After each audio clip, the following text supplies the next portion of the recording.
Ms. Tembani Pukula. I would be the chairperson of this meeting. I would like to welcome you meeting, and also in the process I'd like to introduce the members of the Energy Regulator who will be deliberating on the matters.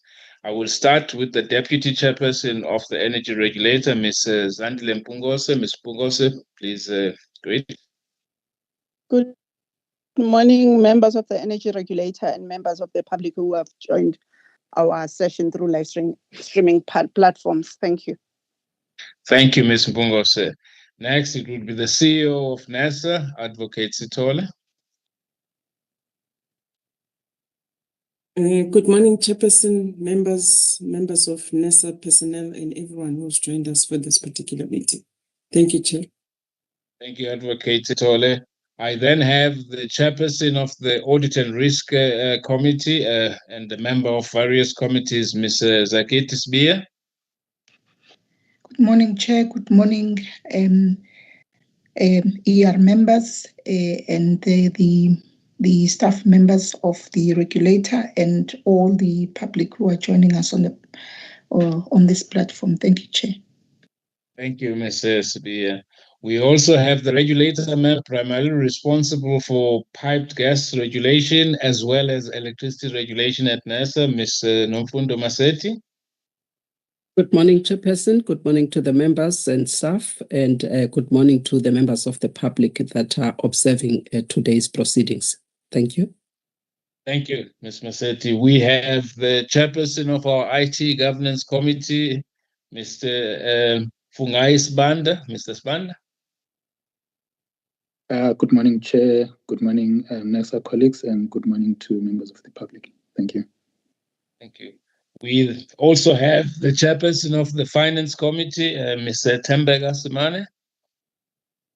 Morning, Chair. Morning, ER members and NESA colleagues, and special greetings to our members of the public. Thanks, Chair.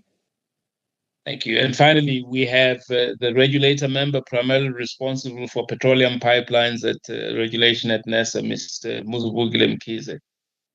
Good morning, Chairperson, fellow members, management and staff of NERSA, as well as the members of the public that are following us through the various live streaming platforms. Thank you, Chair. Thank you. Colleagues, we are now on item number 3. Item number 3 is the proposed agenda for this meeting of the Energy Regulator, meeting number 300.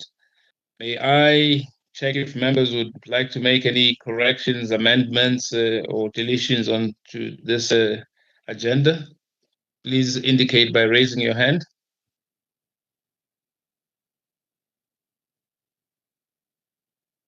If none, members, may I then request if you could raise your hand to indicate that you are happy to adopt the agenda.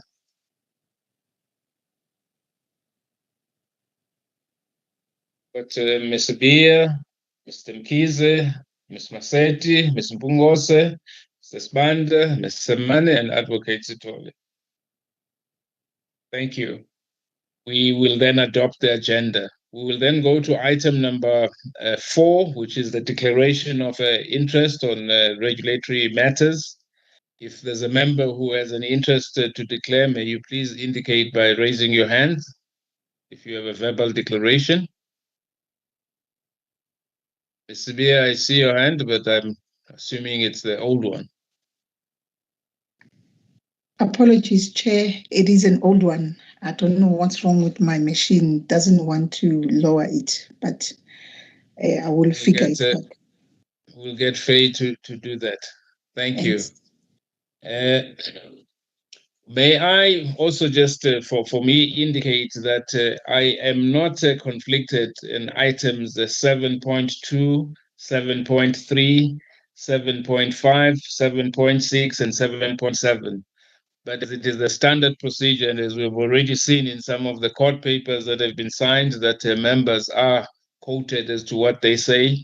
I am not conflicted, but because these are matters that are dealing with trading, I will not participate, and that for that part of the meeting, I will then request Ms. Pungose, the Deputy Chairperson, to chair the meeting. May I also just suggest that for the flow of the meeting, if we could take item 7.4 and put it just after item 7.7, so that the meeting can flow easily, and I will join at that point. With that, members, I will also complete the forms, and I will urge each one of the people in this meeting, the NESA staff and the regulator members, if they could complete the forms for the declaration of interest. We are now going to move on, ladies and gentlemen, to the next item on the agenda, item number 5. Item number 5 is going to be the report from the chairperson of the Petroleum Pipelines Committee, the regulator member primarily responsible for petroleum pipelines regulation at NESA, Mr. Muzvugile Mkhize. Mr. Mkhize, you have the floor. Thank you very much, Chairperson. The first item that I'll deal with is the submission pertaining to the decision and reasons for decision on the tariff application by BP Southern Africa Pty Ltd and Shell Energy South Africa Pty Ltd, jointly referred to as SAPREF, for its Durban Petroleum Storage Facility located in Island View in KwaZulu-Natal province. The regulator is requested to approve the tariffs that are applied for by SAPREF for its petroleum storage facility for the period 1 January 2025 to 31st December 2027, being a multi-year tariff. And to also approve the decision and reasons for decision document attached as Annexure A. Chairperson, the matter was deliberated at the PPS and sent here for approval. Just want to apologize for some corrections that I would like members to take note of. It's that we've got table 1 and table 2, that numbering of tables is going to be corrected, as well as there was just an overflow of something, that a gremlin that brought in table 5, which is not part of this application. Otherwise, everything is correct in terms of numbering as well as the volumes that are involved. These are 4 sites at Island View, and being Island View Site 1, Site 2, and Site 3, as well as Bayhead, constituting more than half a billion of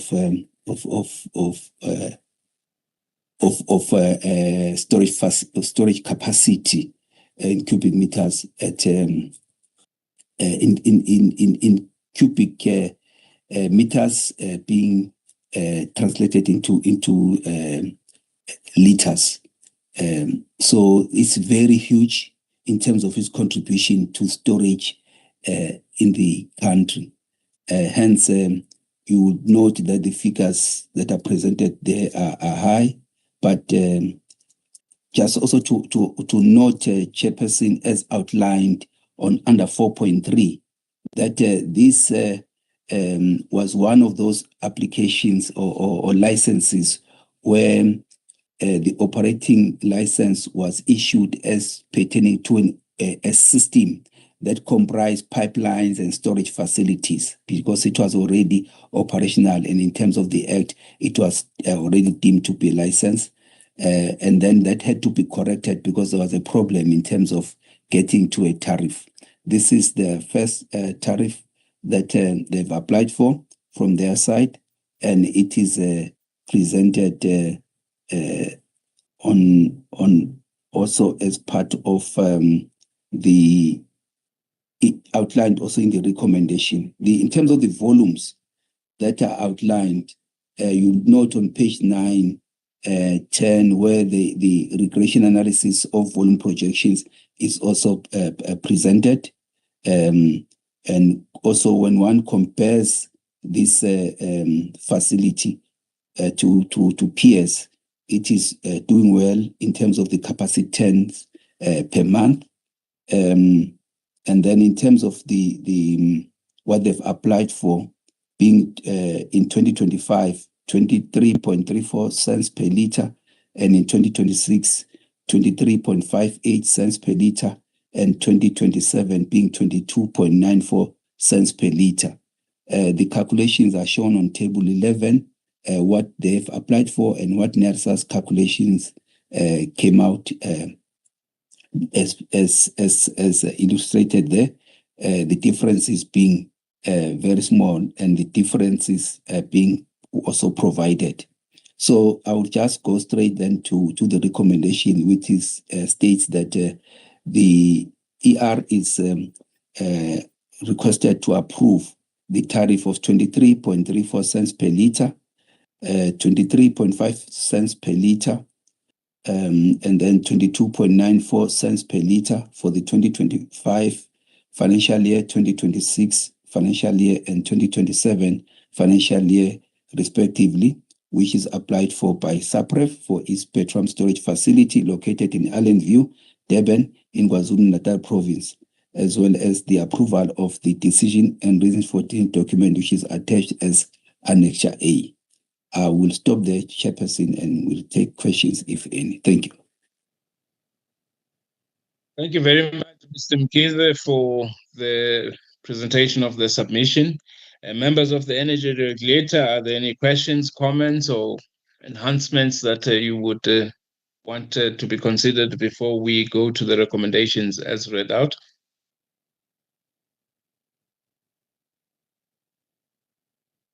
I don't see any hands. Mr. Mkize, for me, I have two comments. Comment number one is I appreciate having read the interactions that were between SAPREV and NESA around this, but when I look at the time and even the fact that we are taking 6 months, or we say it's a 6 months processing period, I think in the spirit of what we started with, can we try and extract efficiencies from our processes and make it shorter, because this is supposed to be for the 1st of January and we are in August now. In fact, that time has even expired. So I think we need to extract some efficiencies in the way we do this, and I'm not unappreciative of the complexity of the matter that has been explained in the submission. The second that I have is on 5.5, where we say there was no public hearing. I think we need to reframe and restructure our reasons for that. I mean, and especially if when we were advertising, we also advertised the public hearing. I know and accept that it is NESA's decision to decide, but this process of wanting to offer affected parties an opportunity to present their facts and evidence is a required fact, and probably is not one where we decide that we're going to do it at all. So if we could reframe that and repackage that to just indicate that the reason we didn't have a public hearing was that there were no presenters that wanted to have the public hearing, and hence we didn't have the public hearing. Not that we just decided not to have it because there were no comments, because you sometimes don't get comments but get people who want to present. Thank you, Mr. Mkize. Those are the two comments or enhancements I'd like. The comments are noted and accepted, Chairperson. The 5.5 would be changed to indicate that there were no requests to make representation in a public hearing, as already said. And the first one on the timelines, yes, it is a concern. Like we discussed the last time, this was already what was in the pipeline during our discussions. And we are going to really put our tabs on this one. And I think, despite having explained what the challenges are, for me, it's important for us to really change and ensure that we effectively and efficiently deal with all these matters. And also to put more emphasis on pre-application engagement, because we had been doing very well in that regard. And I think that we just must make sure, and as well as the issue of synchronization internally in terms of what the PPT will be doing vis-a-vis PLC, as the departments working hand in glove to make sure that there is synchronization and the left hand knows what the right hand is doing. Thank you, Chairperson. I'll stop there.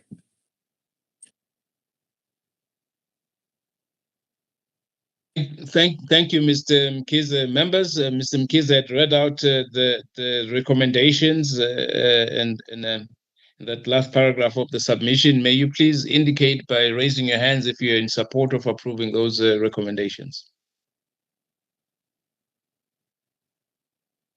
I've got Ms. Mpungose, Ms. Maseti, Ms. Sibia, Mr. Mize, Mrs. Banda, Advocate Sitole. I'm missing Ms. Mane. Ms. Mane?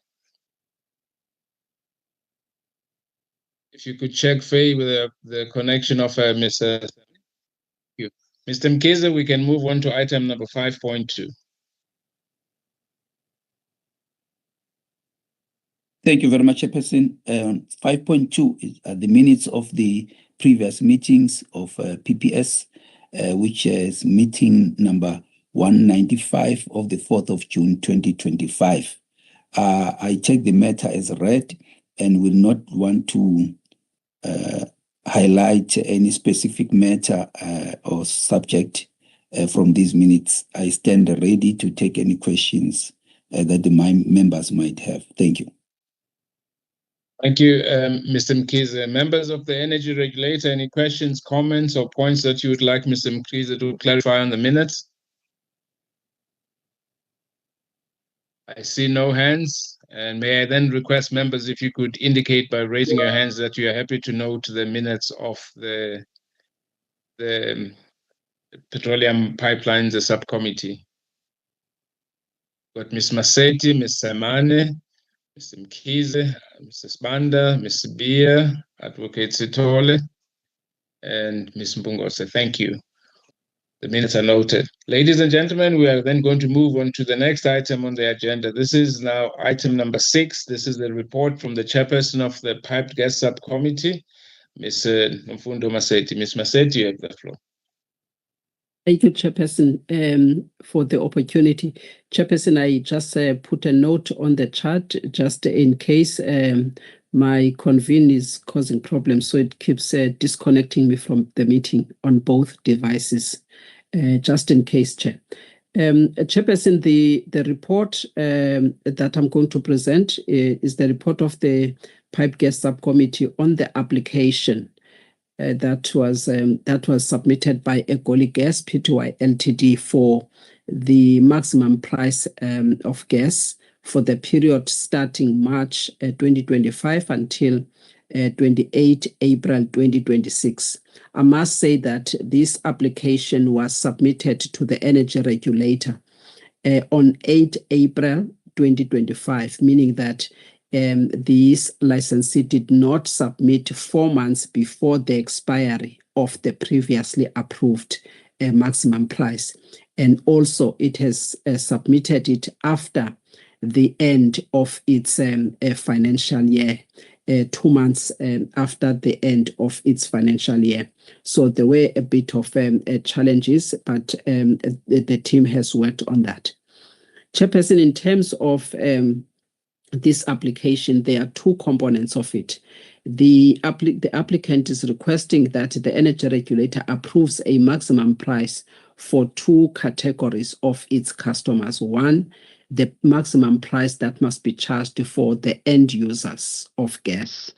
And that is seen on table 1 on the covering submission. And that table shows the components of that makes up the maximum price in terms of the cost that it pays for gas, or the cost of gas from its supplier.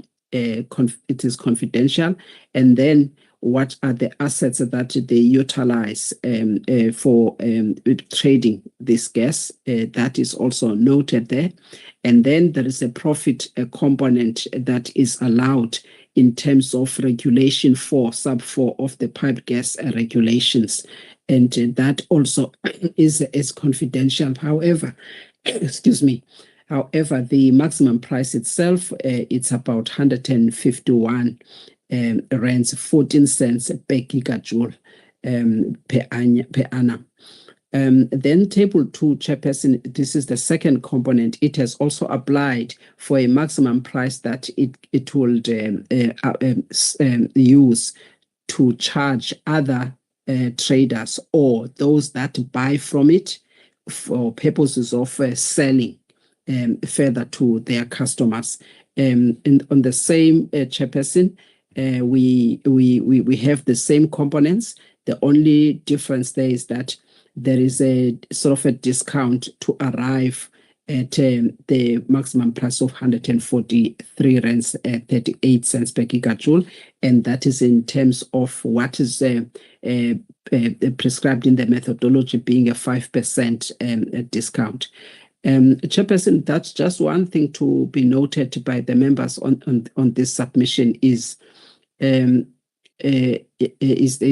fact that now, if you notice, even with the other traders, the one that sells to the South African market, as well as now Egoli Gas, they are claiming a cost of 1% benchmark, and that you will see on paragraph 4.7 of the covering submission. So now it seems this is going to be a trend in terms of unaccounted for gas, and usually this is something that occurs in the operation of the pipeline when they lose some of the gas that is in the pipeline.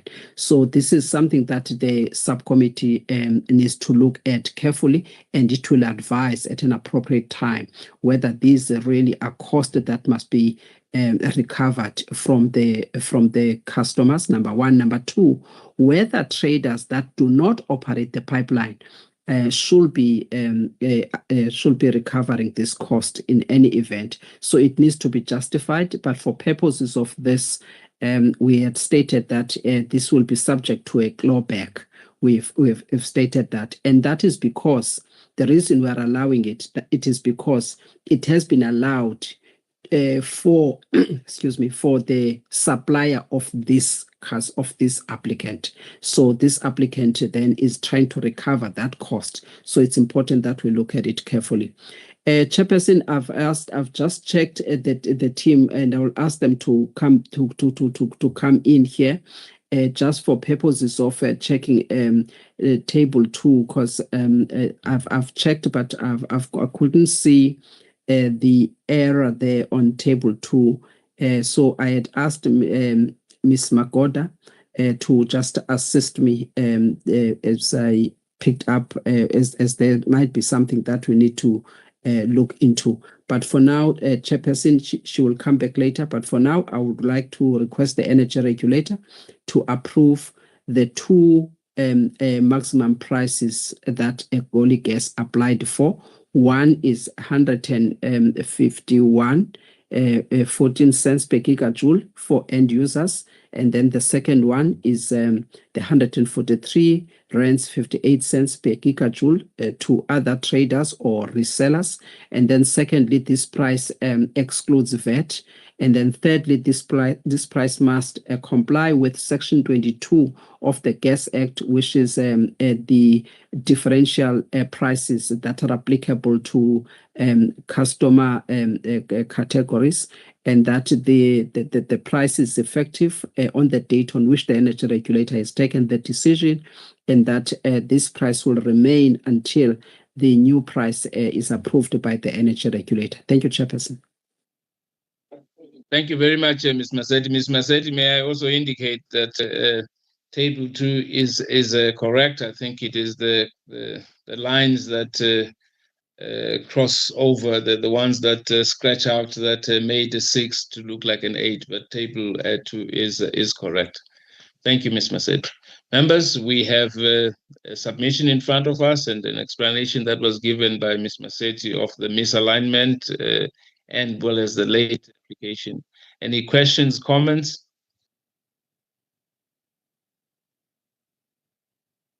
If none, members, may I then request that we raise our hands to indicate our support for the recommendations that have been read up by Ms. Maseti, that you would find also on paragraph 7.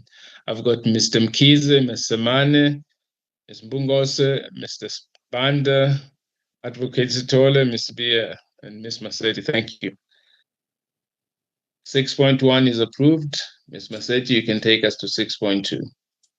Thank you, Chairperson. 6.2, Chairperson, is the reasons for decision on the matter that the energy regulator has already considered in its last meeting, and that is in respect of the application made by Sasol Gas for the approval of its maximum price of gas starting from 1st July 2025 until 30th of June 2026.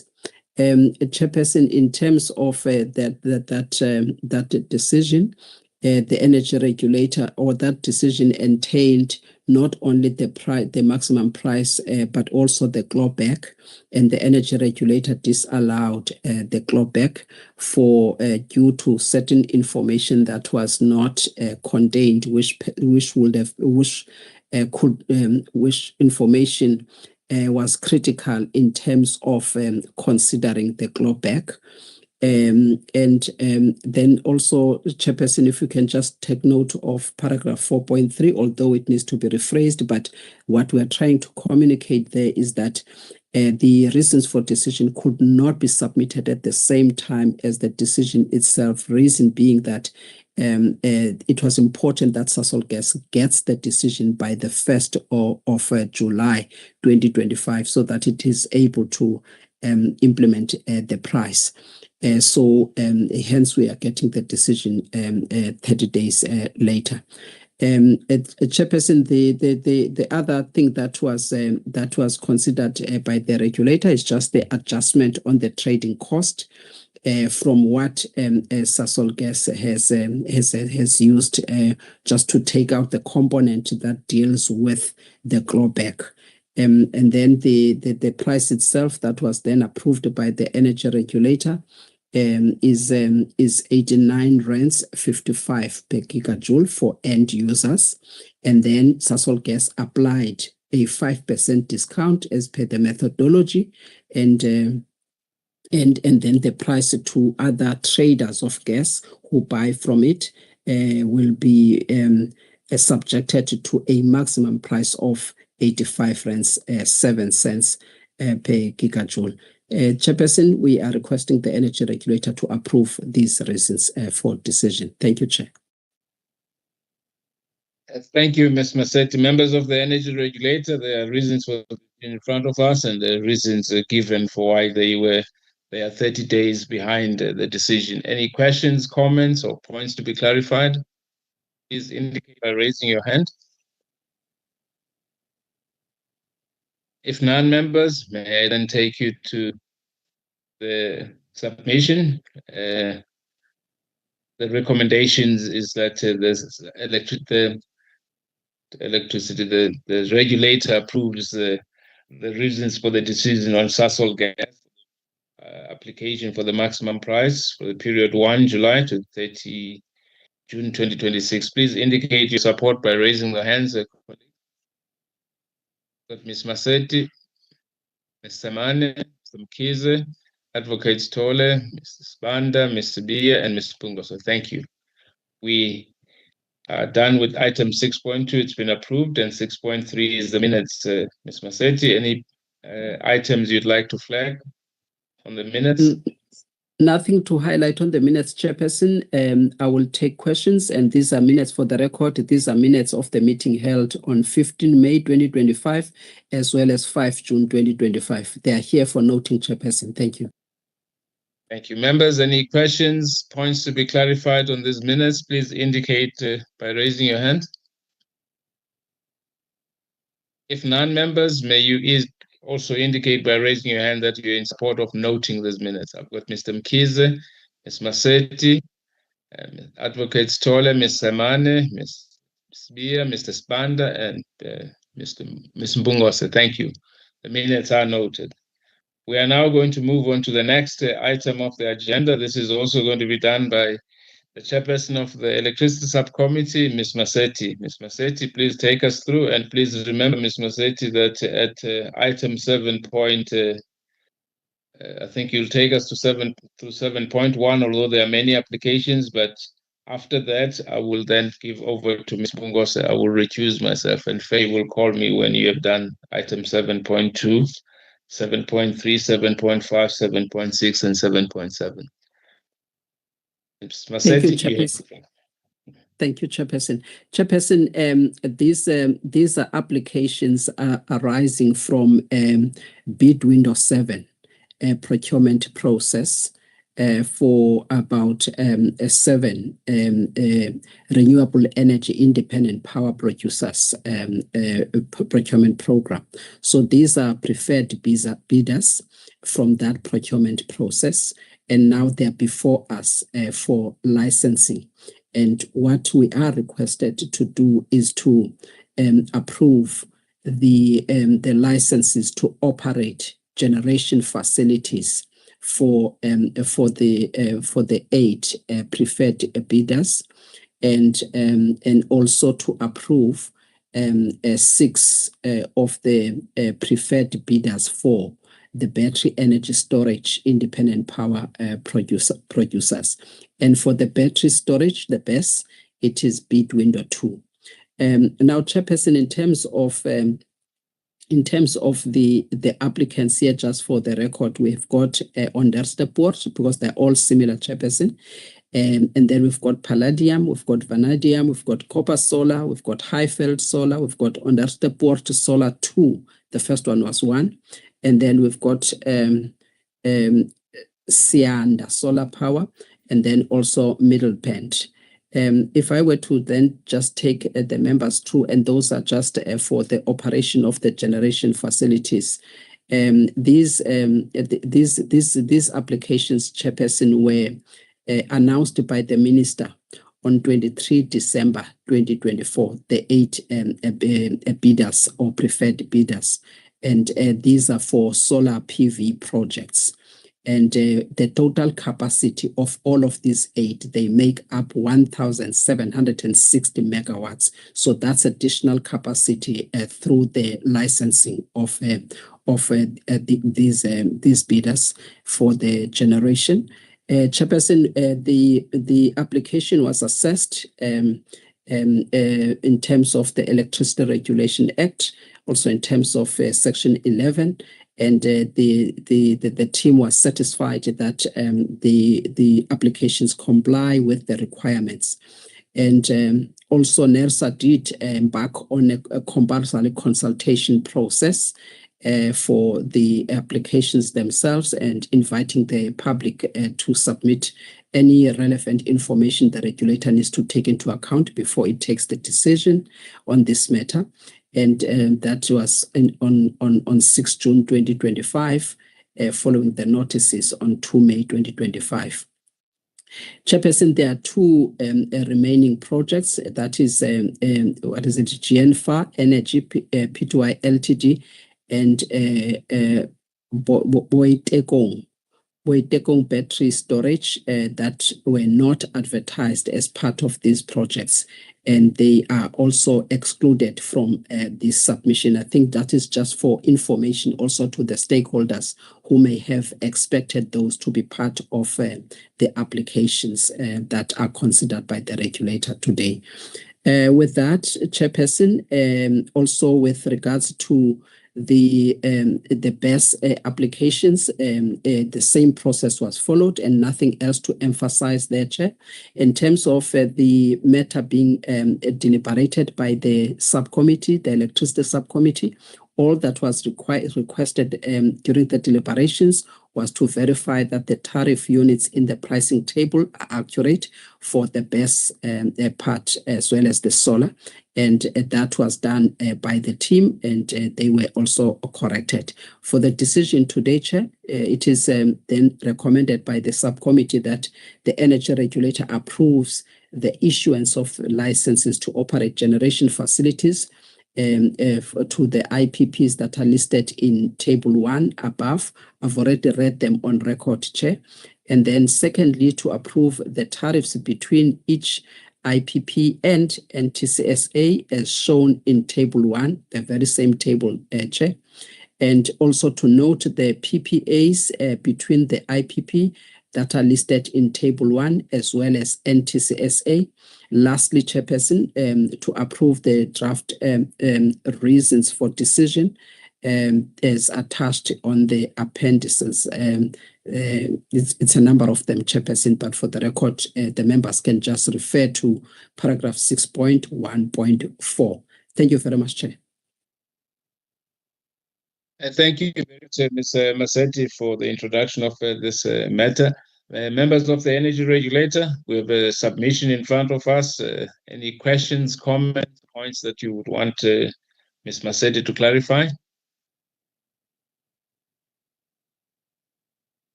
None? May I then request members if you could indicate your support of this approval by raising your hands. Got Mr. Mkize, Ms. Samane, Ms. Massetti, Mr. Spanda, Ms. Bia, Ms. Mbungose, and Advocate Sitole.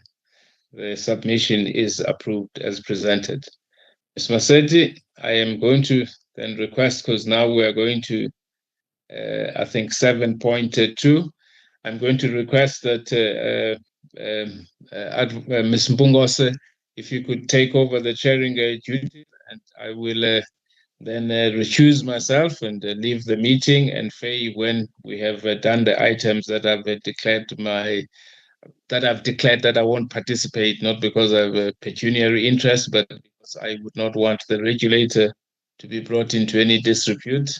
If you could call me. And I do want to say, colleagues, that we are making these approvals behind a court application that has been made by Eskom for the other traders that we have licensed. And I do want to say that in that court application, I am happy to see that even the way they quoted the discussions that we had with the members is one that shows that we are not taking these things lightly. Ms. Mbungose, please take over. I will leave, and Faye, you will call me. Thank you, Chairperson. Members, we've got item 7.2, which is an application for electricity import and export license by Empower Trading Pty Ltd. Madam Massetti, if you can please take us through the item. Thank you, Chairperson.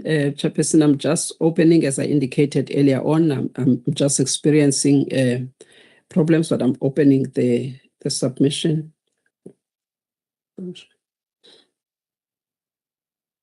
All right, Chairperson, the application before us is the application that is brought by.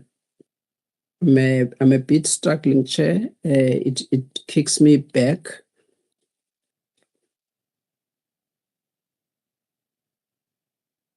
Gerald, you can also just assist, but this is an application for the import and export licenses by Empower Trading. Chairperson, in terms of this, I'll do just the highlights because I can't open it, and I'll do it on top of my head. Chairperson, these are two applications. The application in terms of two licenses, one for the import and the other for the for export by Empower Trading. This application was assessed and evaluated by the team in terms of compliance with the Electricity Regulation Act in terms of the requirements that will comply or that are consistent with the Act. Chairperson, it was also there was also a public hearing that was organized as required by Section 10 of our Act, that we consult for every decision that is taken by the Energy Regulator. Chairperson, as you have heard from the Chairperson of the Energy Regulator, that there are objections to these to the trading licenses by Eskom, who is not in support of this. But in terms of the sort of the balancing system, where they need to make sure that they have an agreement or memorandum of understanding with the NTCSA, being the transmission company that will facilitate the import and export activities even outside the borders of South Africa.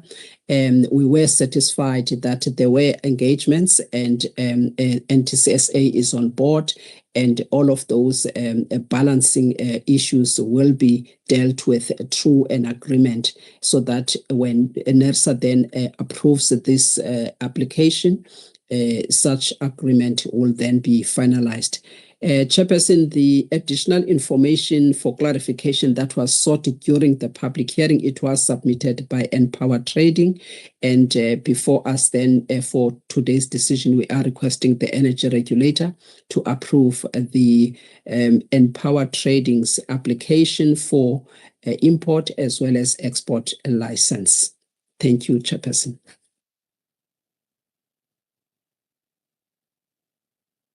Thank you very much, Madam Maseti. Members, the item is presented and as read is before us for approval. Do you have any questions or comments or enhancement on the item? If you can please indicate by a show of hands. Mr. Mkhize, please go ahead, sir. Thanks, Chairperson, for the opportunity. I will let Madam Spear precede me, as I think she was before me. Thank you. Oh, okay. No, I missed her hand. Sorry about that. Ms. Sibia, if you can please go ahead. Thanks, Chairperson, and thanks, Mr. Mkhize. Chair, I just wanted to find out, thanks for the presentation.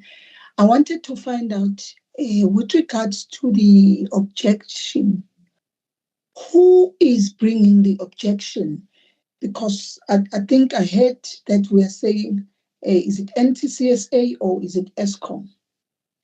And then the second part linked to that is that whilst they have a written objection, but they did not present at the hearing, yes, they did not present at the hearing. Do they have any other avenue where they can then proceed with this issue so that we can avoid dealing with matters in court to deal with this matter of the objection? Is the objection sorted or closed as per the legislation? That is my question. Thank you, Chair. Thank you very much, Ms. Sibia. Mr. Mkhize.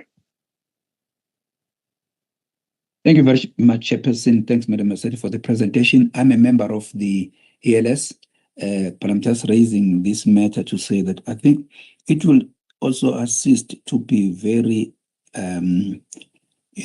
unambiguous around the issue of us embarking on the initiative of coming up with the rules to deal with trading. And I think that should feature very clearly, so that it doesn't seem like there's half commitment to it, that we're committed to doing that. I think that is important, and it's a matter that in the previous applications was also highlighted to be very unambiguous or categorical around that. So I would request that we do that even on this one. Thank you. Thank you very much, Mr. Mkhize. Over to you, Madam Maseti. There's those two questions, one from Ms. Sibia and this one from Mr. Mkhize. Over to you. Thank you, Chairperson. The question from Madam Sibia regarding objection, I just want to respond to it in two ways. One is that the objection itself was submitted in line with the requirements of the Act. Once the applicant advertises the application for 30 days, the Act dictates that 30 days is an objection period. So they are required within that 30 days to submit whatever objection they may have, and within and the applicant is also required in terms of the Act to then respond to the objection. And you will recall that this is the issue of the timelines that we previously discussed in terms of what is it that we are going to put in our APP as well as the predetermined objectives, because you've got that 30 days, but then it was also allow for the time that the objection needs to be responded to. So the return objection was responded to, and it is only in respect of that 30 days. Then the Act goes further to another period now, which is then the 60 days. And within that period, then we held the public hearings. So before the public hearings, there cannot be an objection, but just to oppose the matter.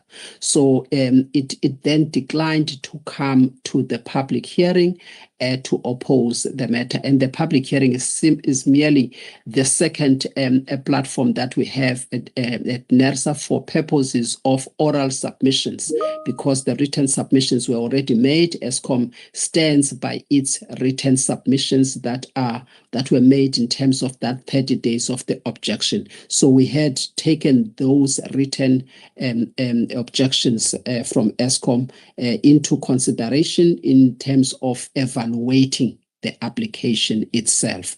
So it ends there in terms of the role of NERSA and the scope of mandate by NERSA. So it is up to ESCOM then what it does with the issues that it has with regards to how it's going to compete in the marketplace, and the fact that it does not want NERSA to consider the applications. But however, what I can indicate is that NERSA, in terms of the law, there is nothing that prevents NERSA from considering applications that are brought before it for purposes of trading in electricity. We are bound, and therefore we've taken into account the requirements. Hence, then there is a recommendation that this application be approved. We found nothing that prevents NERSA, from at least from the view of the subcommittee, that prevents NERSA from granting the trading license. ESCOM has been objecting to all of these trading licenses from last year, and it has now gone to court. Initially, it was the issue of the rules, the fact that they're distributing in a particular area and therefore they will have a competitor. So it is on that basis that essentially that ESCOM is objecting to this. So that we will see them in court to the extent that they are objecting to NERSA's decision. That's that in terms of the role of the regulator, and the other avenue is for them to then to go to court as they've indicated if they are not happy with the decision of NERSA, or if there is any policy related issue, they may then approach the minister to raise any policy related issue. However, NERSA must implement what is in the law. In terms of what have we done now in trying to deal with what stakeholders have been calling for, with which are the rules, those rules have now been developed, and the subcommittee has approved the consultation document, which is now out there for stakeholders to comment. And though that document has been well appreciated by stakeholders as a positive intervention by NERSA, so we will embark on that process and bring it to the regulator when it is ready for the final decision. Thank you, Chair. Thank you very much, Madam Maseti. Just to check with Madam Sibiya and Mr. Mkhize if their answers, if they've been answered, or they've got a follow-up for you. Thank you, Chair. On my side, just to confirm with Ms. Maseti, is it NTCSA or ESCOM? Because those are two different parties. Yes. The license is currently sitting with NTCSA, according to my understanding. Thank you. If I may, Chairperson, it is Eskom, not NTCSA. NTCSA was granted with a trading license.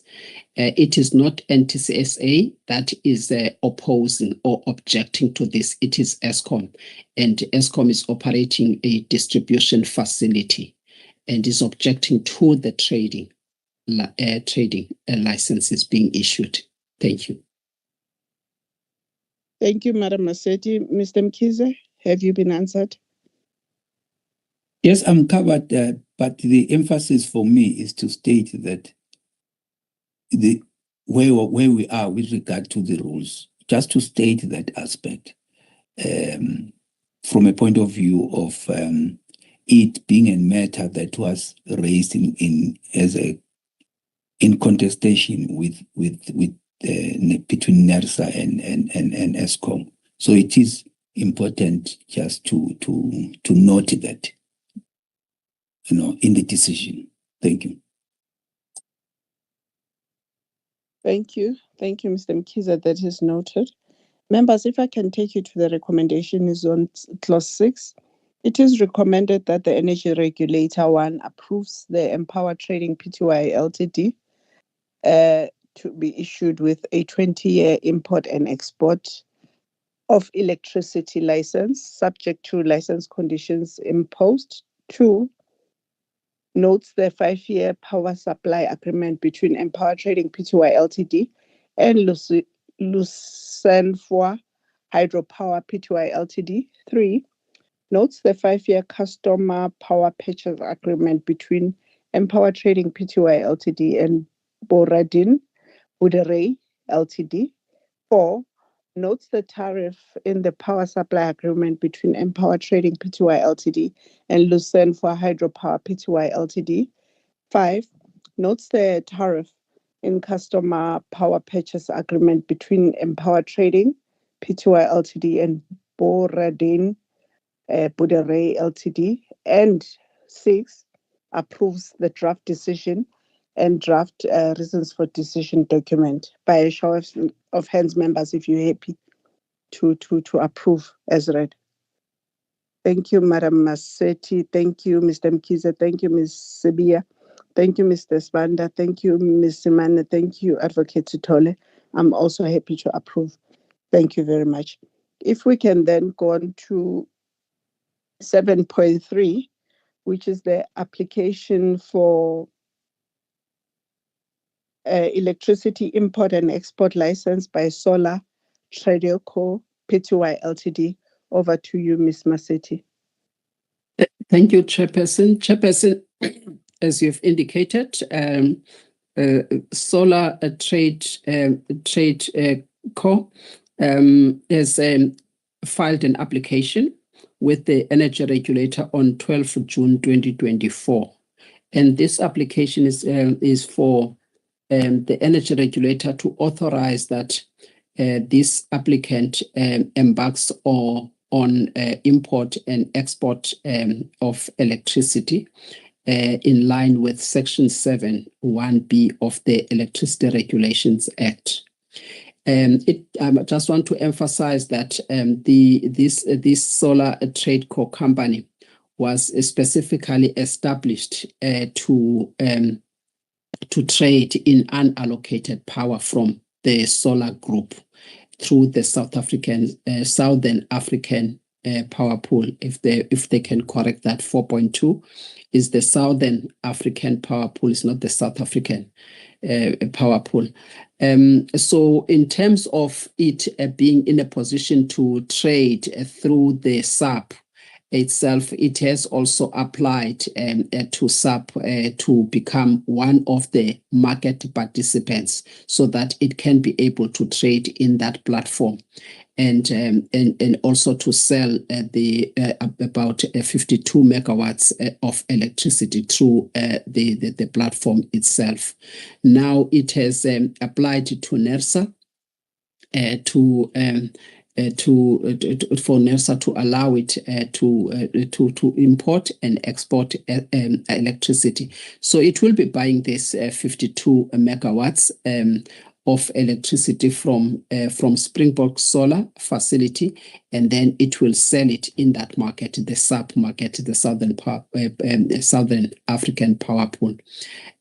So in terms of the transmission infrastructure that it will utilize to be able to transmit the power, it will be using NTCSA's infrastructure to wheel this 52 megawatts through to SAP market. For this, then in terms of the market itself, it has entered into a 20-year generator power purchase agreement with Springbok, as I've indicated, as a buyer. And it has also provided, it was, I just want to correct 4.7 there, Chairperson. That's why I'm just stuck there. I think it's a copy and paste, so they made a mistake there. So it is NTCSA has provided trade core, not NPower. NPower is the one that we're dealing with, which was also applied for the similar thing, the license, with an energy balancing information letter and a draft system operation agreement to support trade core, not NPower again. The letter of support is attached in terms of Annexure A of the RFDs. So if for the record, Chairperson, if the members can just note the correction that I've made there, so that we reflect the right participant. In terms of the public hearings, Chairperson, just to comply with the requirements of the Act, this with NERSA has required the applicant to publish its application. And in addition to that, Chairperson, we also held a public hearing to hear stakeholders in terms of their views in terms of this matter. In terms of this one, just for the record, no objections were received when the applicant advertised its application as required by the law, and the deadline for any objections was to be submitted was on 16 May 2025. However, Eskom submitted objection to NERSA public hearing advertisement. So again, it's that separation of the period for public hearing, which was the 30 days. Within that period, there was no objection. The Act calls specifically for objections within that period. But after that period, then there are no objections to be submitted. So what Eskom did was then to oppose to NERSA granting the import or export. I think we must just, to avoid confusion, just to state clearly that objection there is not the objection within that first 30 days, but when they come before NERSA for oral submissions, it is they are there, the parties, to oppose to the granting, so that it is not objections as contemplated in the other section of the Act. So Eskom has opposed during the public hearing, and the analysis of the opposition of this is on table 2 of the RFDs. Chairperson, in terms of the deliberations at the subcommittee, the question that was asked is why NTSA was objecting to this application, while they have issued an applicant with the supporting documents. And this is different from the Eskom one. What was being asked here also in the public hearing was that it was a bit confusing that they would then indicate in the public hearing that they are objecting to this application, yet there were discussions between NTCSA and the applicant, and in fact, the letter was issued sort of in support of the application itself. So it was then clarified there on table 2. And then in terms of the decision, the energy regulator is requested to approve that Solar Trade Co. be issued with a 20-year import and export electricity license subject to the conditions that are imposed, and also to note the 20-year power purchase agreement between Solar Trade Co. as well as Springbok Solar Power Plant. And then thirdly, to note the tariff that is contained in the power purchase agreement between TradeCo as well as Springbok. And then lastly, to approve the decision, the draft decision, as well as the reasons for decision. Thank you, Chairperson.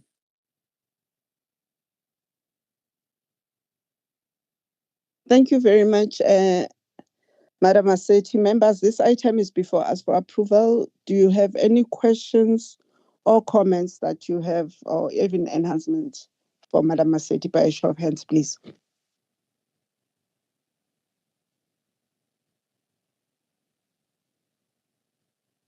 Okay, I don't see any hands. I take it that the presentation and the reading of the item was very clear. Hence, there are no questions. The item is before us for recommendation. The recommendations are on clause 6.1.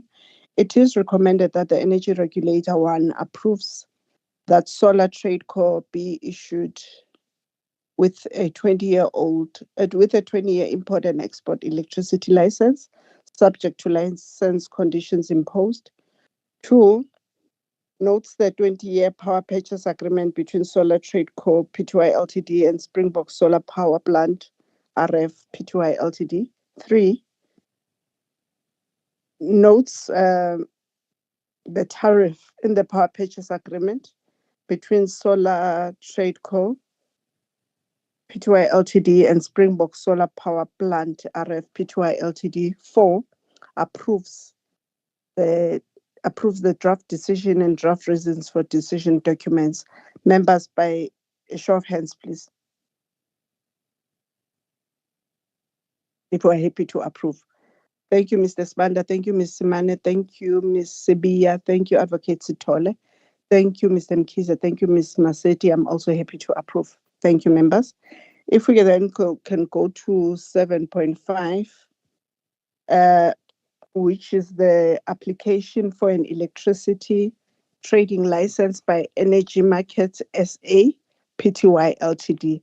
Over to you, Madam Maseti. Thank you, Chairperson. Chairperson, as you indicated, the application before us is also for a trading license. Chairperson, I'm a bit limited here because I can't close my convene at this stage. May I just request Mr. Mathebula to just step in and assist me on this one so I can close convene. Mr. Mathebula, okay. Can you please assist? While you're restarting, Mr. Mathebula, if you can please present the item. Thank you.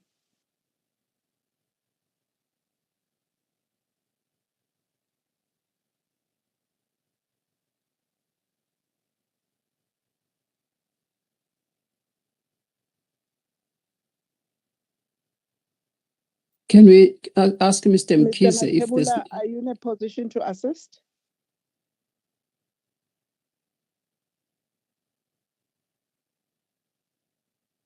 Rulani, can you assist, please?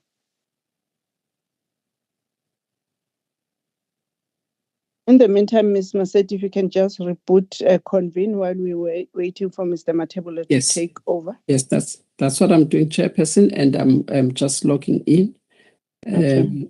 I don't know why they're not ready. I mean, they're supposed to be supporting me in these meetings, Mr. Mathebula as well as Mr. Mkhize.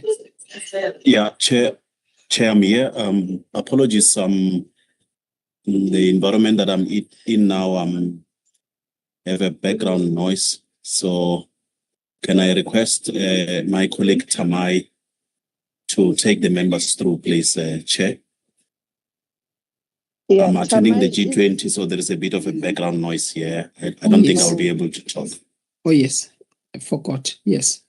Okay. Tamai, if you can take us through, and then as soon as Madam Maseti is able to take over, she'll let you know. Tamai, over to you, please. Good morning, My apologies, I was not working on this project. I think the team members, staff members that were working on this project, if somebody can just come in and assist, please. Thanks. Madam Maseti, are you in a position to take over? Chairperson, I can just summarize without, because I just don't know why the I see there's a hand from Kabelo Siotle. Kabelo, can you assist? Good morning, Chair, and good morning, members. It's not Kabelo Siotle, it's Matume Khupa. Background of the application is that on the 23rd of December, we received the application by Energy Market for a trading license. And the Energy Market, as a trader, has entered into a 20-year generation power purchase with Solar Africa, which has about 100 megawatt solar PV generation. And the Energy Market, they have entered into a 6-year customer power purchase agreement with Solar Metal as a seller of a 26 megawatts of energy. And the generator, which is the Solar Africa Sun Central, was registered by NERSA according to the licensing exemption and the registration notice on the 31st of August 2023. And also the Solar Africa Sun has entered into a distribution connection, as well as the agreement according to the COSA with ESCOM, dated back in March 2024. And the recommendations are found on 6.1, on which you recommend the ER to approve the solar trade to be issued with a 20-year import. Oh, sorry, the Energy Market with a. I'm also trying to find my submission here, Chair.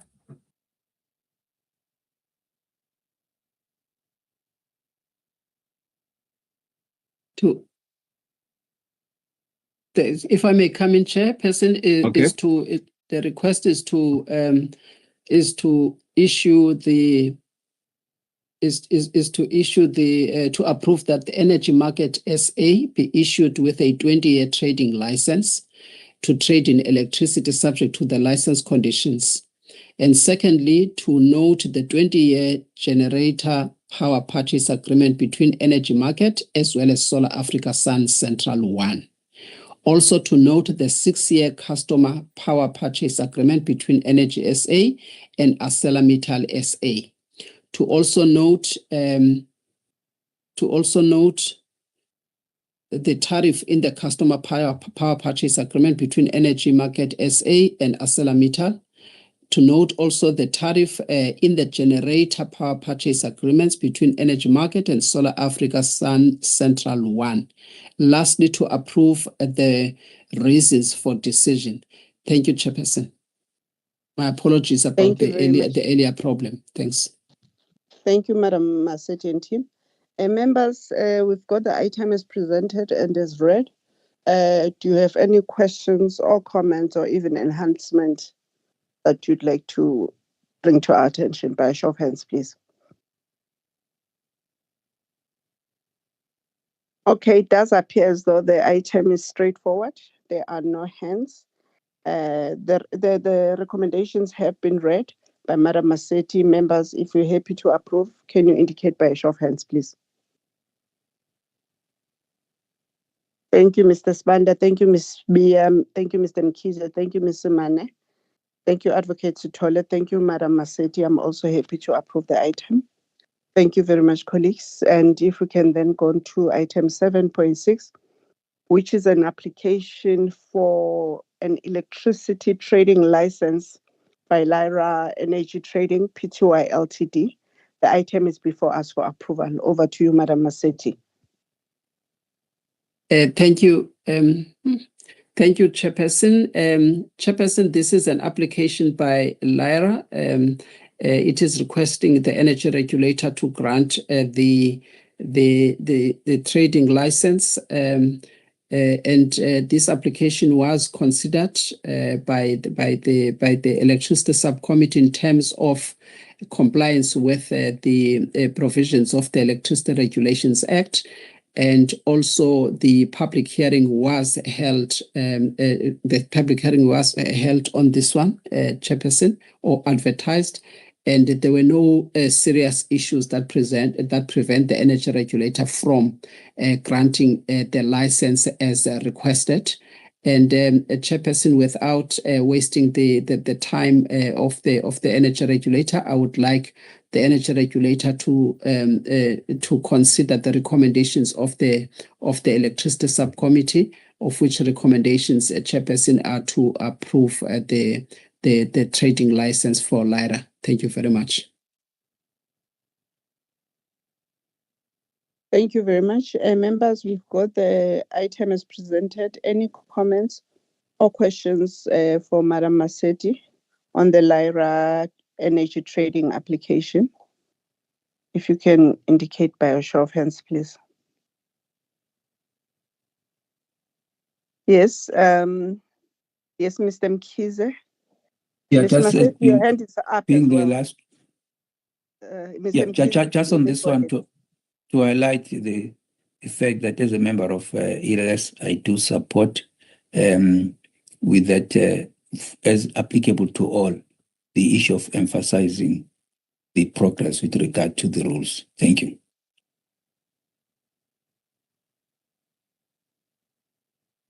Thank you very much, Mr. Mkhize. Members, the item is before us for approval. And if we can then please, Madam Maseti, did you read, if you can read the recommendation? Because my system is the one that's acting up now. Oh, okay. No, I'm sorted. On item 6, the recommendations on item 6, it is recommended that the Energy Regulator 1 approves that Lyra Energy Trading Pty Ltd be issued with a 20-year trading license to trade in electricity subject to license conditions imposed. That is the draft license. The draft license is attached as Annexure A of the RFD. 2, notes the 20-year generator power purchase agreement between Lyra Energy Trading Pty Ltd and Takadu Solar Power Plant RF Pty Ltd. 3, notes the 5-year customer power purchase agreements between Lyra Energy Trading Pty Ltd and Standard Bank of South Africa, the Staff College. 4, notes the tariff in the customer power purchase agreement between Lyra Energy Trading Pty Ltd and Standard Bank of South Africa, the Staff College. 5, notes the tariff in the general power purchase agreements between Lyra Energy Trading Pty Ltd and Takadu Solar Power Plant RF Pty Ltd. And 6, approves the reasons for decision document. I just want to make sure I got everything. Yes, yeah. By show of hands, members, if we're happy to approve the item as read and presented. By show of hands. Thank you, Madam Maseti. Thank you, Mr. Mkhize, Ms. Sibiya. Thank you, Advocate Sitole. Thank you, Mr. Sibanda. I'm also happy to approve the item. Thank you very much. Thank you, Ms. Mane. Thank you very much. If we can then go on to item 7.7, which is an application by Collins Chawane, local municipality, for separate licenses to operate. Okay, I see there is a hand that is up. Chairperson, I thought at this point, I'm not sure, is the chairperson not going to be called in? Faye, if you can please provide guidance. Have you called the chairperson back in? I'm calling him, Chair. All right.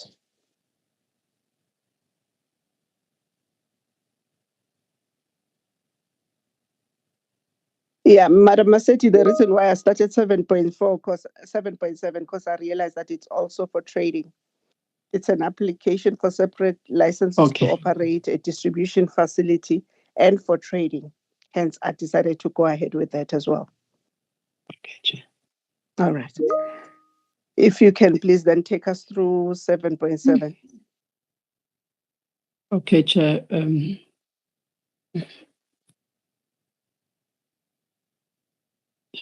Just bear with me, Chairperson, Sure. because I do have a challenge, really. With the network, okay. It's actually the challenge with the convene, Chair, even when I get... Okay. Chairperson, this is an application brought by Collins Chaban, a local municipality. It requests the energy regulator to issue two separate licenses. One is for the operation of distribution facility, and the other is for the trading license. And I must also just at the point that Mr. Mkhize has been making, which is that the energy regulator needs to just clarify the interventions that we have embarked on with regards to the issuance of the trading rules. In terms of that, as called for by stakeholders, the energy regulator has developed the draft rules for trading, and those rules are now out for public comment. And the process of processing the comments as well as the rules themselves until we are comfortable that they are now ready for the final decision. It will be followed and it will go through the ELS and then come to the energy regulator. But for purposes of today, we are just looking at the proposed approval of the license to operate distribution facility as well as trading, and also just to approve the submission to approve that Collins Chaban must submit the cost of supply study to the energy regulator prior to commencement of the electricity project in Mavambe, Malamulele, D extension, and Majosi, so that it enables the energy regulator to approve the initial tariffs. And then lastly, to approve the reasons for decision. So, Chairperson, it will be the first time that this municipality engages in the operation of the distribution operation of a distribution facility, and those three areas that I've already mentioned are the areas where this municipality intends to conduct its operations for distribution and also to embark on the trading of electricity in those areas. The public hearing for this application was held, and again it was opposed by ESCOM. Although it appeared during the submissions that were made during the public hearing that the local office was in support, and the applicant then indicated that it is now surprised that ESCOM comes and opposes to the application when in fact it showed support through its local office. Chairperson, we also requested a business plan, just so that because it is the first time that this application, this municipality will be embarking on these two regulated activities, it was important that we are certain about the capacity of this municipality to give effect to the requirements of these two licenses, and also just in line with the requirements for demonstrating the administrative abilities, the financial abilities, and technical abilities, and to make sure that this municipality will be able to attend to any problems in those three areas that could be experienced or encountered by the customers in those three areas. The municipality did submit the business plan and other clarification that was sought by the energy regulator. Would like also the members of the energy regulator just to take note of the objections, but in terms of the objections, again, members, if you can just make sure that you distinguish between objection within the 30 days and the fact that member and other parties may oppose the application post that 30 days. We've got a table that summarizes the issues that were brought before us by ESCOM. That is the table on page 7, starts from page 7 and it goes to page 9, just to summarize the issues that were raised by ESCOM. On this municipality. The municipality responded to those issues, and based on that, Chairperson, and all of the information that has been provided, and the responses that are on page 14 all the way to page 15, and also just the motivation as well as the conclusion, which found that the municipality met the requirements of the Act, and also it was also supported by the department through its electrification program, the INEP, for Collins Chabane to embark on these two activities. And we are now requesting that the energy regulator approves. It needs to be added there, Chairperson. On page 15, it just captures the conclusion, but the recommendations are that, for the record, Chairperson, just going to the purpose on this. The recommendations, Chairperson, for the record, are that the Electricity Subcommittee is requesting the Energy Regulator to approve that Collins Chabane local municipality be issued with separate licenses to operate a distribution facility, and secondly, to trade in electricity in the 3 areas that are mentioned at Chairperson. That's the first decision. The second one is to approve that, and I'm changing it for the record, approve that Collins Chabane be required to submit the cost of supply study prior to the commencement of the electrification project in Mavambe, Malamulele, Extension D, as well as Majosi, so that it enables NERSA to approve the initial tariffs. And lastly, for the energy regulator to approve the decision as well as the reasons for decision. Thank you, Chairperson. Thank you very much, Madam Maseti. Members, there's the item is read and is presented. Do you have any questions or comments that you'd like to make on the item? By a show of hands, please. Thank you, Mr. Sibanda. Thank you, Chair, and thank you to Ms. Maseti. Just 2 quick questions regarding the objections by ESCOM. The first one, the claim by ESCOM that granting the license will lead to a duplication of infrastructure.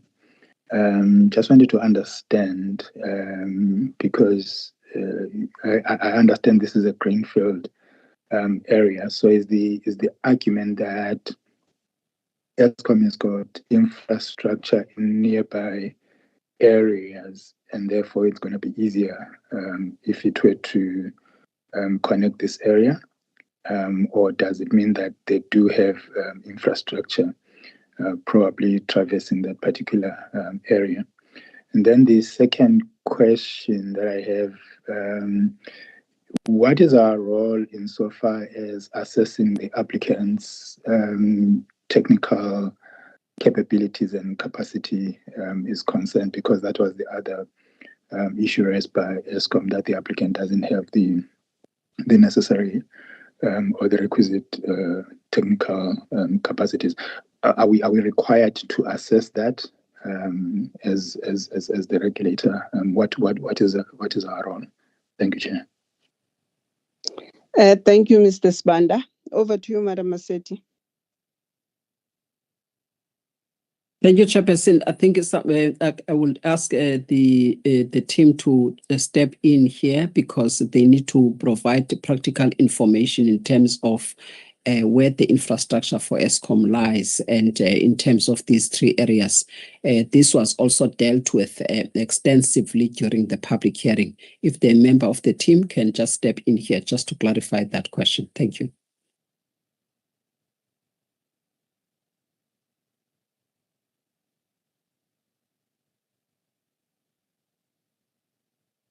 Through you, Chairperson. Can we get someone from the team, please, to come through and clarify the issue? The question is posed. Yes, Mr. Matebula. Tsepo want to come in. He has a hand up. All right. Yes. Thanks, Mr. Matebula. Yes. In terms of the statement that was put forward by ESCOM as to duplication of the network, the rules for licensable area of supply clarified that and rebutted such claim that if there is a delineation between areas and an area is a greenfield, therefore that area is contestable and can be applied for by either ESCOM or the Collins Chabane. And in this case, Colin Chabane came forward to be licensed for that area. So that issue was rebutted through the NERSA licensable area of supply rules. Thanks, Chairperson. Thank you very much, Mr. Ramukoka. Just to check with you, Mr. Sebanda, if you have been sufficiently covered. There are two questions, Chairperson, and he did not deal with the second question. My apologies. The second question is in terms of our role for technical abilities. I think there are three requirements: administrative, financial, and technical. If Mr. Ramukoka can respond to that last one on technical abilities, capability. Okay, Mr. Ramukoka, if you can address that other question as well. Thank you, Chairperson. With regard to our role in technical assessment, in this case, because we are issuing the municipality for the first time, our role to assess it was a chicken and an egg situation because you cannot have technical capability prior to you being licensed. Hence, the regulator requested a business plan that outlines how its technical abilities will be built once the license has been issued and the way forward once the license has been issued. Thank you, Chairperson. I hope I've clarified. Thank you. Okay, thank you very much. Mrs. Banda, have you been adequately covered? Chair, just a follow-up. I think regarding the first question, I just needed confirmation whether ESCOM has infrastructure or not. I do understand the rules, but yeah, just confirmation that the ESCOM doesn't have infrastructure in that particular area. The second part, it's a bit of a difficult one because the reason I asked the question is because I don't think we answered the objection directly, in the sense that we said, well, this particular licensee is going to rely on a contractor. But if we are required to assess the technical capability and capacity, we should be doing that. And I do understand that it can be a bit of a tricky one if you're dealing with a new applicant. But nonetheless, the business plan that was submitted was this, because I thought we requested that information, but did we assess it before we then request to or requirement to issue the license? Have we assessed that particular business plan in terms of the technical capabilities? Thank you, Chair. Thank you very much, Mr. Sibanda. Madam Maseti? I don't know if it's you or Mr. Ramukako who will clarify that. Yes, they must clarify, Chairperson. Thank you. Thank you, Chairperson. The first question from Mr. Sibanda that does Eskom had network not in the area? It was in the adjacent area, but not in the area, the three areas that we talked about in this submission. As it comes to the issue of the Can you please clarify? Because the reason I've asked you, I could have answered the same way, but the reason I've asked you is because you are the one who was dealing with this. So can you please clarify to the member? Because it's one thing that you get a response or an assertion from Eskom, and then the response that was provided, because there was a part of the response that was provided by the applicant itself, especially during the objection period. So what is expected, and in terms of the law, it is the applicant itself that must do that. And then from our side, we assess that response and the adequacy of the response in line with the requirements of the law. That's what we do from our side. So, so there was an issue with one area where they seem to be, you know, what you call the infrastructure owned by Eskom, which is divided by a street, so to speak. So that's the issue that is arising here. So you need to clarify that one area apart from the other areas where there seem to be a close distribution line or distribution facility by owned by Eskom, please. Thanks, Madam Maseti. In my response, I would say that there was aerial maps that was provided. There was an inspection in loco that was done by the team internally. However, there was one area that was Mavambe, where Eskom had a standalone customer that was closer to the area. But however, when with regard to the rules that the NERSA rules, that area that customer is a standalone customer and does not form part of the consent area of supply. Therefore, my answer is that Eskom does not have a network in the area that we are presenting to the committee today. Thanks, Chairperson. I hope I've tried that one. Okay, thank you very much. Madam, Mr. Sibanda, are you adequately answered now? Has the clarification been given?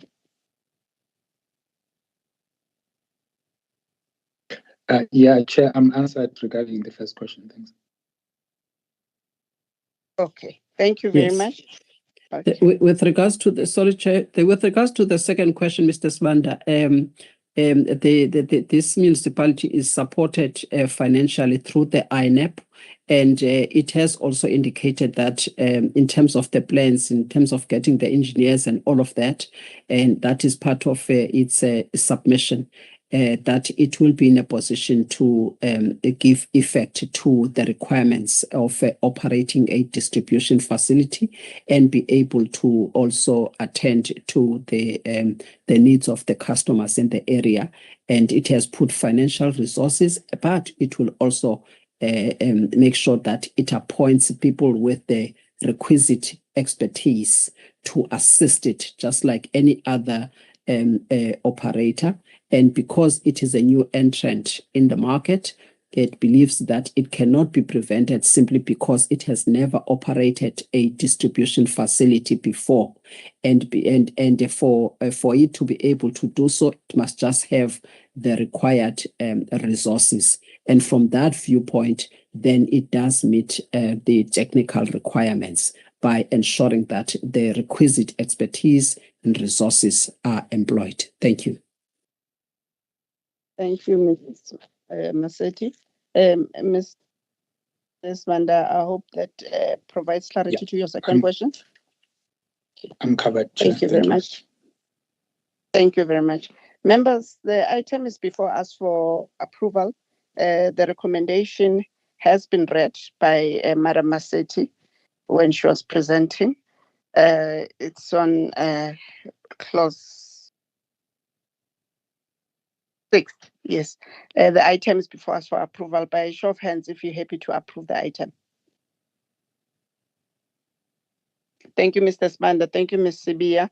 Thank you, Ms. Simane. Thank you, Advocate Sitole. Thank you, Mr. Mkhize. Thank you, Ms. Maseti. I'm also happy to approve the item. If we can then go on to 7.8 and 7.4. Faye, if you can please call in Mr. Spanda. Sorry, Mr. Pukula. Sorry about that. I am calling. Meeting as per Faye's invitation. Deputy Chair. Welcome back, Mr. Pukula. We've done up until 7.7, but then you need to start on 7.4, then go on to 7.8 onwards. Over to you, sir. Thank you. Thank you, Ms. Mpungose, for the assistance. Colleagues, as directed by Ms. Mpungose, we're on 7.4. This is a return submission. Ms. Maseti, you still have the floor. Thank you. Thank you, Chairperson. I've been experiencing problems with the convene, but I did ask the team to really assist. In terms of 7.4, Chairperson, it is the stakeholder comments for the matter that was already considered and approved by the energy regulator. And that matter is the Eskom's application for approval of its retail tariff plan. And the members will recall that that matter was before us in March of 2025. What was not presented at that stage are the comments from stakeholders, just a separate document. Otherwise, the comments themselves and the record will show they were taken into consideration by the energy regulator when it processed that matter. And some of the comments were in fact emphasized at the time, especially issues pertaining to what stakeholders were complaining about. Issue of fixed charges was a big issue that was raised by stakeholders to say that it is going to have a significant impact on customers. The second issue that was really also raised there was the issue of the generation capacity charge. And there were also other issues that affect the renewable companies, as well as the issue of the inclined block tariffs that Eskom sought to do away with. So those were some of the key issues at the time that we had to really pay attention to. And this matter was, the comments were also, just a summary of the comments for the record, were also presented at the regulator. However, the submission was taken back because of the style of writing and responding to the comments. The team has tried, and also from my side, I had to try in some areas to effect changes, but I said they must complete the rest. So, Chairperson, it is an improved document that is now before the energy regulator. It is here for noting. Thank you. Thank you, Ms. Maseti. Members of the energy regulator, any questions, comments, enhancements? If none, members, may you please indicate by raising your hands that you are approving the comments you are approving the NESA comments on the submission consumers. Thank you. I've got Ms. Maseti, Mr. Spanda, Ms. Samane, Ms. Mpungose, Advocate Sitole, Mr. Bia, and Mr. Mkhize. Thank you. Ms. Maseti, you can take us to 7.8. Thank you, Chairperson. Chairperson, I've been presenting on top of my head. I did not even have that submission, but the other one, Gerald is busy helping. It's jumping all over. But when I get stuck, I will I will ask the team to step in because the other submission, I presented it on top of my head. Chairperson, this submission, again, it is a consultation paper on the draft grid capacity allocation rules. The members will recall the changes that are in this is part of the interventions by the energy regulator as required in terms of the policy initiatives as well as the changes in the Electricity Regulation Act. So the energy regulator has taken this initiative to make sure that there will be fair access to the critical infrastructure where other parties require the access or interconnection to the infrastructure, and that could be also in terms of the transmission lines. So just to give context to this, and now we're trying to establish the rules and the framework within which such access can be granted. Members need to just note that it is important that as the regulator, we ensure that there is no discrimination in the access of infrastructure, especially when it comes to the natural monopoly infrastructure, which is your transmission as well as your distribution. So once we recognize that these two are a natural monopoly, therefore it is important that there should be no undue duplication of that infrastructure because of the capital that is required, and also because of the safety issues that must be taken into consideration. So, so I have just touched on the background and the need for us then to make sure that grid access is handled in a manner that will be fair, in a manner that will ensure that there is entry into the market, and in a manner that there will be cooperation from those that are already in the market, so that they allow for third party access as well as interconnections that are required. And this is particularly the case for ensuring the integration of renewable energy and to add the capacity that is needed in the country. And also the fact that, as we know, that there is inadequate development of the grid infrastructure, which will then hinder the connection of new generation power sources such as renewables. So it is an important issue. And also to make sure that customers will have access to the modern sources of energy, cleaner sources of energy. Hence, then this initiative that is taken by the energy regulator. Chairperson, with that background, I do want to indicate that these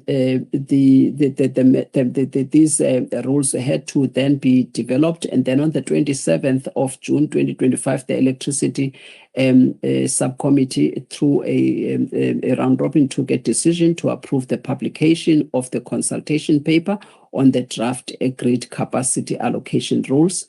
And now to recommend to the energy regulator just to note that consultation paper. So it is here for noting, Chairperson, by the energy regulator. Thank you very much. We've started receiving very good input on these grid allocation rules, and they were also NERSA was commended for taking this initiative by NICOM and other stakeholders. And actually, a day after it was published, we received very positive reviews from a number of stakeholders and also in the media. Thank you very much, Chairperson.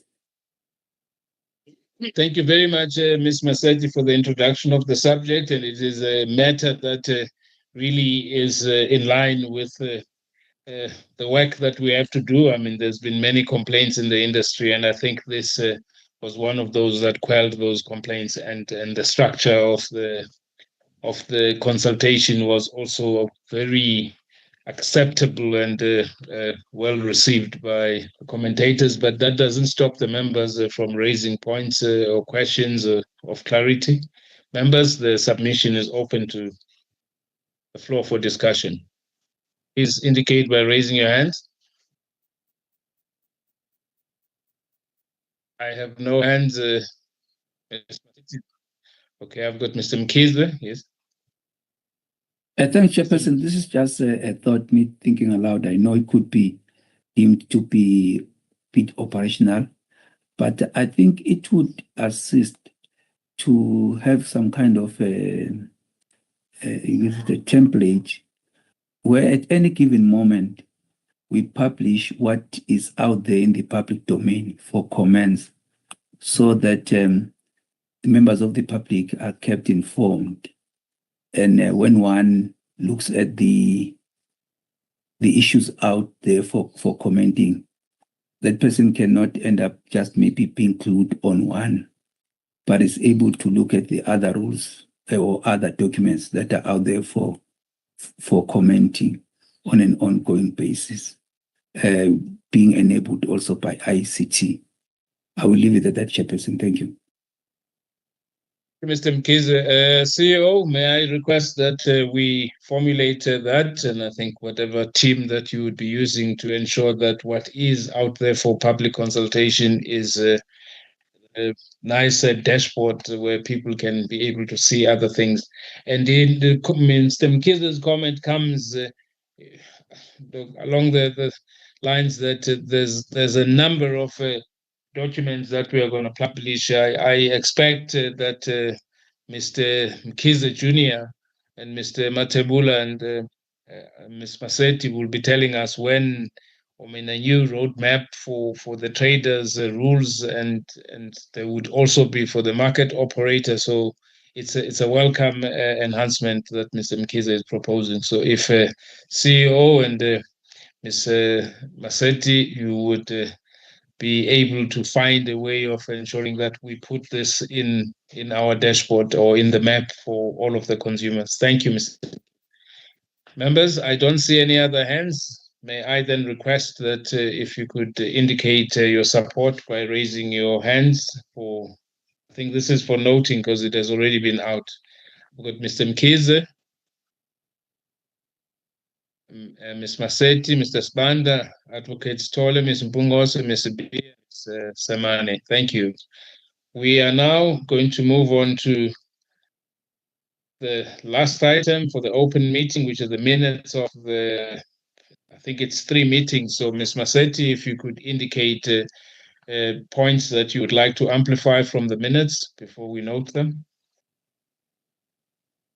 Chairperson, there is nothing to emphasize from the minutes. They are here for noting. I can take questions. Thank you, Chair. Thank you, Ms. Masetti. Members, any questions, points that you would like to be clarified on the minutes? If none, members, may you please indicate by raising your hands that you are in support of noting this minute. Got Mr. Mkhize, Ms. Semane, Ms. Bia, Ms. Masetti, Mr. Sibanda, Advocate Stole, and Ms. Mpungose. Thank you. The minutes are noted. Members of the public who have joined us, this is the point where we would like to thank you for your attendance and thank you for taking time to listen to our deliberations. And I think you are noting that a lot of the matters that we deliberate on become topical, and our function is not to really hog the news, but our function is to ensure that we execute our duties as laid out in the National Energy Regulator Act, the Electricity Regulation Act, the Gas Act, and the Petroleum Pipelines Act. Thank you for your time. We are now going to